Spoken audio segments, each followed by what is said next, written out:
I've been a tour guide with Heritage Montreal for 4 years, and I love giving tours of Montreal. I find it really fascinating to look at buildings closely and look at the urban fabric and pick up little details about the history of Montreal from just looking at the buildings.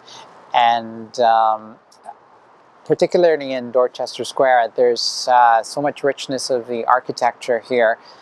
So many different styles are represented. And again, by looking closely at the buildings and even how the streets don't line up, you can learn about the history of Montreal at the time in the early 20th century, late 19th century. So many narratives that you can pick up by focusing on different parts of the buildings.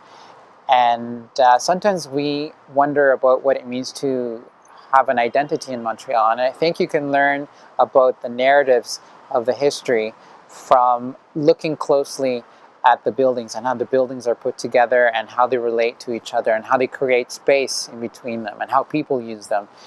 And I think that's part of what is valuable about Montreal and how we can create an identity just by being more conscious as to what we're surrounded and the history that those buildings embody.